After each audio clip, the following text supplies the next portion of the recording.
Hey Anthony, my man, it's so nice to have you on the show today. How is it going? Hey, Alicia, I'm doing great. Thanks for having me. It's an honor. Beautiful. And thank you so very much for being here, you see. I truly appreciate you, my man. And you see, Anthony, oftentimes I love to thank my guest for two things. And I do this so often to the point where it has become my anthem. So firstly, I want to say thank you so very much, my man, for investing in yourself. You see, you are on this platform right now because you did invest it in yourself. And oftentimes, Anthony, I love to make reference to the amazing mango tree. You see, some couple of months back, I was on a particular road, and just by the roadside, Anthony, there was this very tall, unattractive mango tree. And I use the word unattractive because the mango tree's got no mangoes on it, and the leaves were all dry. So I just walked past it and I went my way. But you see, my man, just recently I was on that same road. And this time around, a lot's changed about the mango tree. The mango tree caught my attention pretty good from a distance. And immediately I got the urge to move so close to it, of which I did. And it wowed me. Because now the mango tree's got a lot of mangoes on it, beautiful green leaves and healthy branches. And not just mangoes now, my man. I'm talking about ripe mangoes. It was such a beautiful experience that day. I was so excited. Can you still hear me? I can definitely hear you. Beautiful. I was so Or- the fact that you dedicated your time, energy, and resources to becoming the amazing Anthony that you are today. That alone has made it really impossible for me to skip you. And that's why you got the request from me to be on the show because I was attracted to the fruit of all that you're doing. Your philosophies, your insight, the impact your work is having, how you are offering your solutions, these stuffs are beautiful. And just before I sent you that request, Anthony, I said to myself, I've got to benefit from these beautiful things Anthony's doing. Not only me now, but even with the audience. And here we are today with the amazing Anthony. So thank you so very much for doing that yourself. And secondly, thank you for saying yes to the invite. Because if you had said nope, there was nothing Elisha could do about it. Thanks so much, my man. I appreciate that so much, man. It means the world to me. Thank you. Beautiful, beautiful. So let's get started. Yeah, my man. Let's get started. See, I'm quite excited to have you on the show today for two reasons. Firstly, my interest in knowledge seeking. I believe in order for one to transition from a terrible situation to that of a beautiful one, Anthony, I believe it takes the application of knowledge, quality information. And you see, my man, ever since I realized that light in the Hebrew means knowledge and darkness ignorance, I've been so keen to knowledge seeking because I do not want to remain in the dark. So that's going to make our conversation today very important to me and even to the listeners. And the second reason why I'm excited to have the amazing Anthony on the show is for the sake of the audience. You see, my man, we live in an age where information is as abundant as grains of sand. We've got a lot of information flying out there. So these folks trust me for quality, eye-opening, and very important information, of which I am totally convinced, Anthony, that our conversation is going to be insightful and impactful. So, for that reason, my man, let's get started with your introduction. Talk to us about your personal or your professional journey, because right now we are so curious. We want to know how Anthony got here. Then, afterwards, I've gotten some beautiful questions for you. Okay, Anthony, my man, 100%. over to you. Let's do it. Yeah, so I was diagnosed with Lyme disease when I was a teenager. Now, being so young and having so much ambition at the time, it was kind of very devastating news because all of a sudden I was experiencing all the symptoms that you can imagine, so much joint pain, thyroid issues, fibromyalgia, and basically I was given this bill of goods that kind of forced me to rethink things, right? Because I was told I could not get well. No evidence around me pointing to I could get well, right? I would go to the conventional system, and that was kind of their thing. So I was left with the decision. I can live like this for the rest of my life. And if I do that, it looks like I'm not going to reach my full potential because I'm in so much pain, I'm in misery. So I can either listen to my heart or I can listen to these external circumstances. But when you actually tune into yourself and what is the truth, and to take action on that, that's where it all starts. Because through that 6-year long process, I learned so much, and all the tools I was learning and all the tools of wellness, that really brought it to where it's at today. Because the number one thing that helped me get well is actually the mind. Like actually changing my beliefs about things and no longer being a victim to my reality, but actually taking control and full ownership so I can actually help other people and get to the other side. Now I got my own podcast and I'm helping people every single day. And it's all because I said yes to that inner journey and I refuse to give up on myself and the truth. Amazing. Beautiful. You see, I've always known how powerful the mind is. But getting to listen to you speak and say these things again, you just buttress what I've always believed. I know once you change your belief system, a lot of things will change about you. You said one of the things that helped you get well was changing your mind, your belief about how you saw things. That's powerful, and thank you for sharing that with us. So there's this part I'm curious about, okay? So what was the turning point that led you to become a certified health coach? Great question. I was already kind of interested in health before I got the diagnosis, but I didn't necessarily know what I was doing, right? It was more of an interest. Now, when you go from a place of being so sick that you can't do anything to a place of this vibrant health and purpose and passion, I mean, I just have only feeling to turn around and help other people do that because, it kind of like ingrains it in your system when you overcome these things from a health perspective that for me, I just had this passion and this fire to help as many people as I possibly can because I know what it's like not to feel well. And being on the other side of that, it's a different life. Beautiful. I got that. I got that. Okay, so why did you choose the Institute of Transformational Nutrition? Interesting question. So podcasts were the number one thing in terms of learning for me that helped me with wellness, right?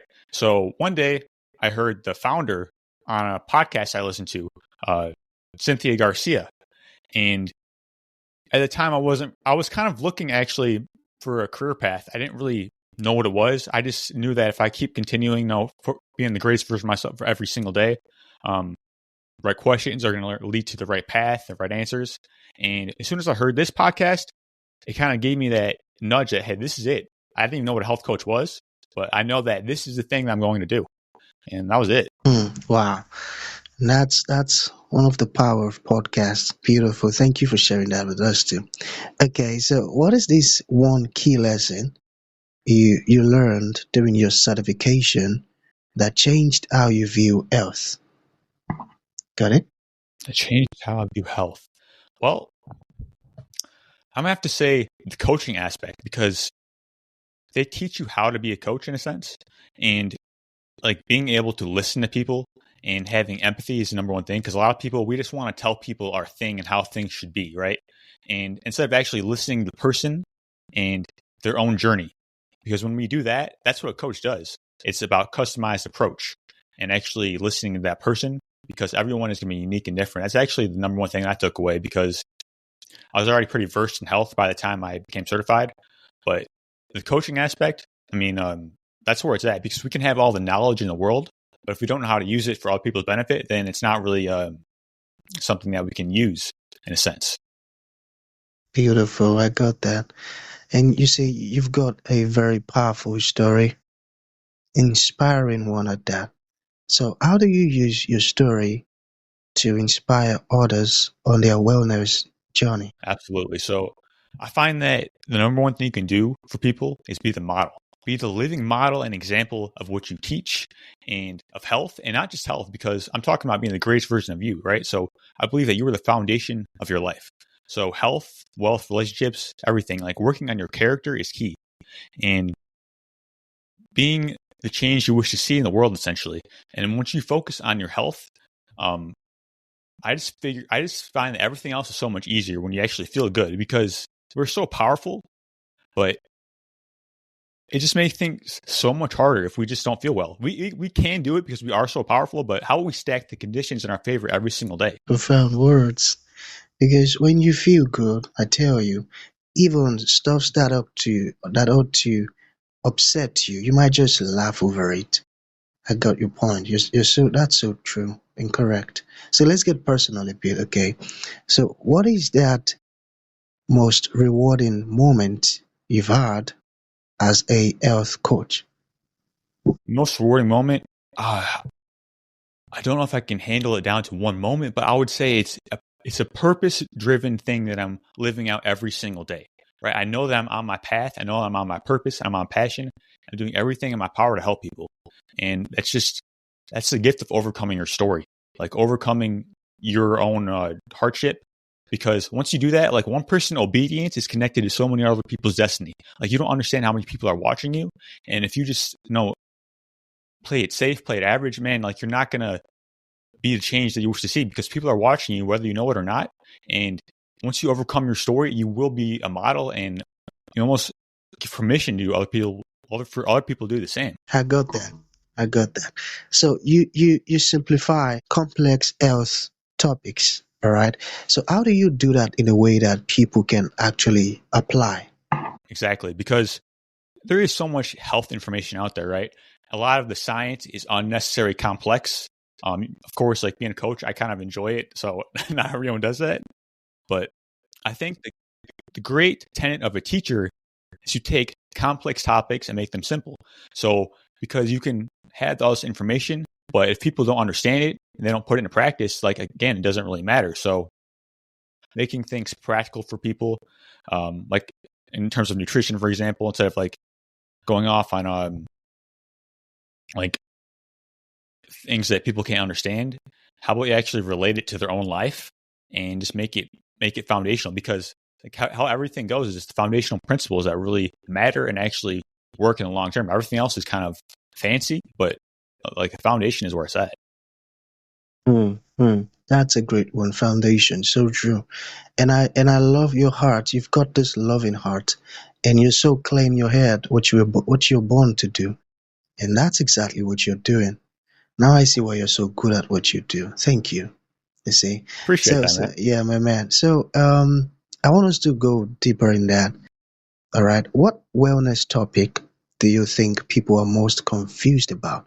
And how do you clarify it? I would definitely have to say nutrition, because like again, like there's so many diet experts out there, but essentially like my philosophy is all diets work at certain times and for certain people, whether it's vegan, carnivore, all these things, they can work.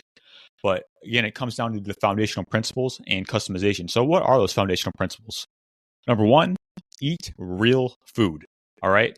Because if you let's just say you take a hunter gatherer, right, from way back, what would he recognize as real food?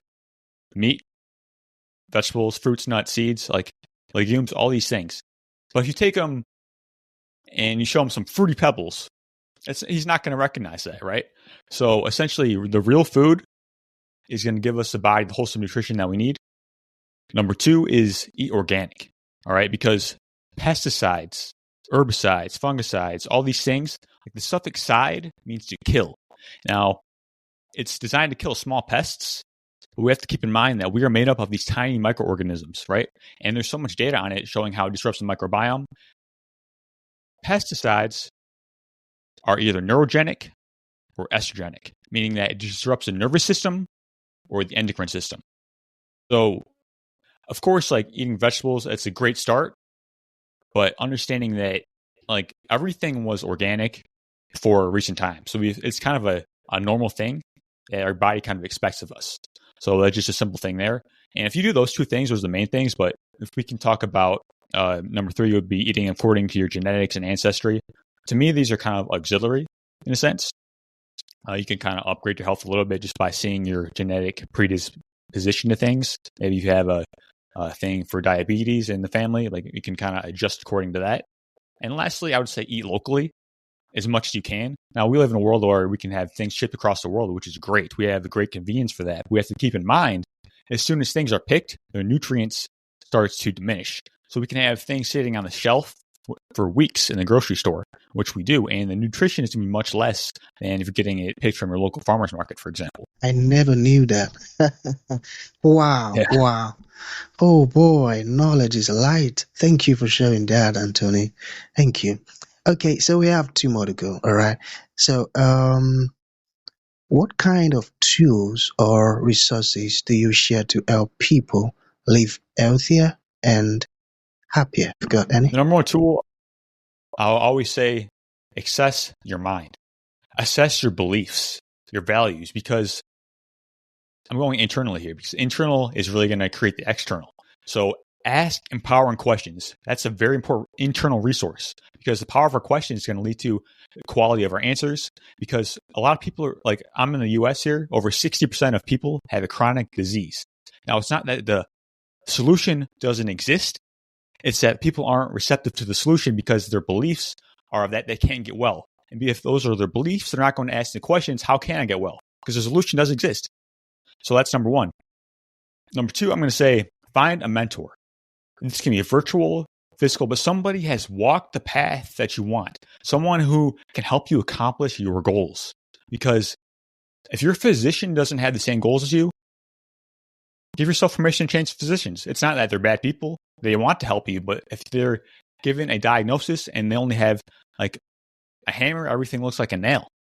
So essentially, getting the tools that are equipped for your own wellness journey is very important. And there are people out here, from media to doctors, like they actually want to help you. And there are people who can do that. You just got to listen to your guidance and go from there. Powerful words. And that's very practical. Thank you for sharing that.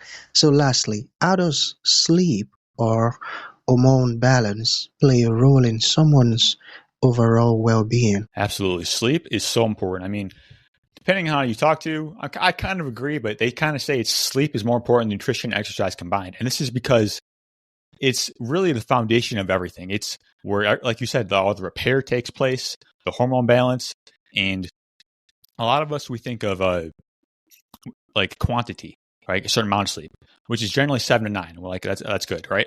Like there's no one person, but a lot of people, they don't talk about the quality, which is actually the most important thing.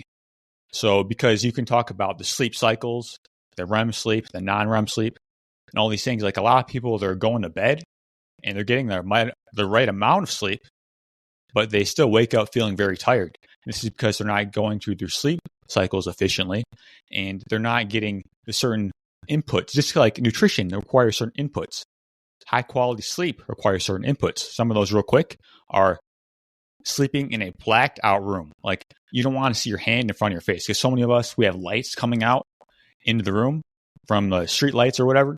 And what this does is disrupts our melatonin production, because melatonin requires that you have a completely dark room and it's consistent schedule. So that's number one. Number two would be a colder room. Like depending on the research, it can be like 62 to 65, but ultimately just don't sleep hot, because we kind of internally know that. We go through this process called thermal regulation at night. And everywhere you go in the world, like our body temperature is going to drop. So that's why it's important to kind of cultivate that environment of dark and cold.